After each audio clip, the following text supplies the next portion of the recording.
Assalamualaikum warahmatullahi wabarakatuh. Nama saya Muzaki Aroyan Diraka dari kelas 12 IPA 1. Saya akan mempresentasikan materi mengenai iman kepada hari akhir.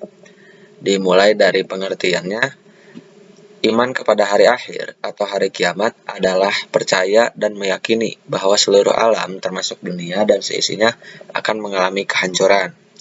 Hari akhir merupakan hari hancurnya semua alam semesta beserta seluruh kehidupan yang ada di dalamnya.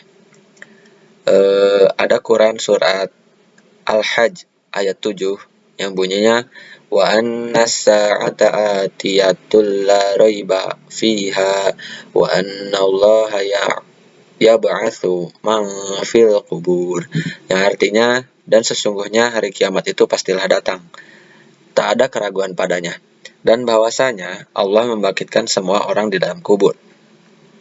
Ayat ini menegaskan bahwa hari kiamat itu bukanlah omong kosong, tapi kejadiannya yang benar adanya. Tetapi hanya Allah yang tahu kapan hari kiamat akan terjadi. Ada dua jenis hari kiamat. Yang pertama ada kiamat sugro. Kiamat sugro bisa diartikan adalah kiamat kecil.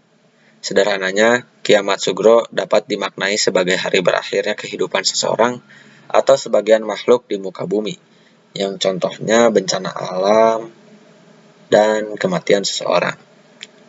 Selanjutnya yang kedua ada kiamat kubro. Kiamat kubro juga bisa diartikan kiamat besar.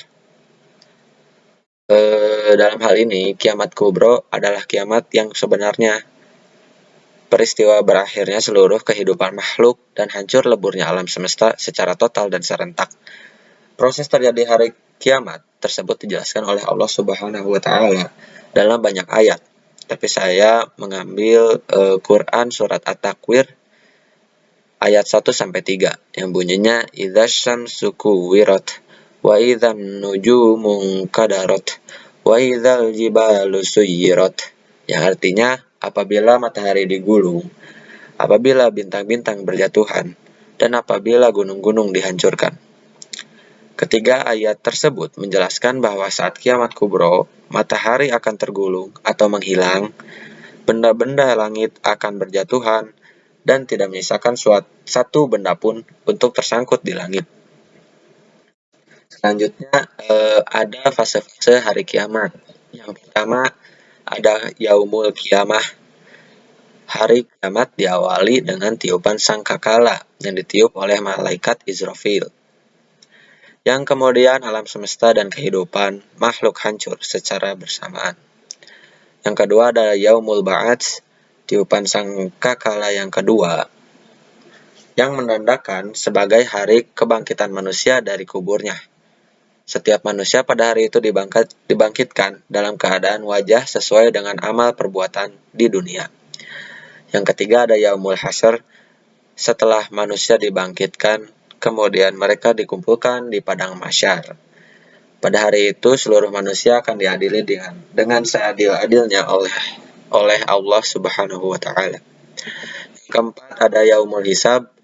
Ketika itu amalan baik serta buruk yang telah dilakukan seseorang atau manusia di dunia atau semasa dia hidup akan diperlihatkan dan diperhitungkan dengan tujuan untuk menentukan apakah seseorang berhak mendapatkan keridhaan Allah atau justru kebalikannya. Yang kelima atau yang terakhir ada Yaumul Jaza, hari pembalasan atas apa yang telah diperhitungkan dari amal baik dan buruk makhluknya. Jika amal baiknya lebih besar daripada amal buruknya, maka insya Allah surgalah tempatnya kembali. Tapi apabila berkebalikannya, bila amal buruknya lebih besar daripada amal baiknya, maka sesungguhnya nerakalah seburuk-buruk tempat kembalinya. Ada hakikat iman pada hari akhir. Dalam percakapan Rasulullah dengan malaikat Jibril yang panjang tentang iman, Islam, dan ihsan, beliau bersabda, yang artinya kamu beriman kepada Allah, malaikat-malaikatnya, kitab-kitabnya, para rasulnya, hari akhir, dan takdir baik dan buruk. Hadis riwayat Muslim. Dalam hadis di atas ditegaskan bahwa meyakini adanya hari akhir merupakan salah satu ciri orang beriman. Sedangkan dalam penggalan hadis di atas, Rasulullah Shallallahu Alaihi Wasallam menyebutkan hari akhir sebagai salah satu perkara yang wajib diyakini, yang kemudian disebut rukun iman. Yang terakhir, ada hikmah iman kepada hari akhir. Yang pertama, ada muncul rasa kebencian yang dalam kepada kemaksiatan dan kebejatan moral yang mengakibatkan murka Allah Subhanahu wa taala. Yang kedua, ada menyejukkan dan menggembirakan hati orang-orang mukmin. Yang ketiga, ada senantiasa tertanam kecintaan dan ketaatan terhadap Allah Subhanahu wa taala. Yang keempat, ada senantiasa termotivasi untuk beramal baik dengan ikhlas. Yang kelima, ada senantiasa menghindari niat-niat yang buruk, apalagi melaksanakannya. Yang terakhir, ada menjauhkan diri dari asumsi-asumsi yang mengkiaskan apa yang ada di dunia ini dengan apa yang ada di akhirat. Sekian dari saya, kurang lebihnya mohon dimaafkan. Wassalamualaikum warahmatullahi wabarakatuh.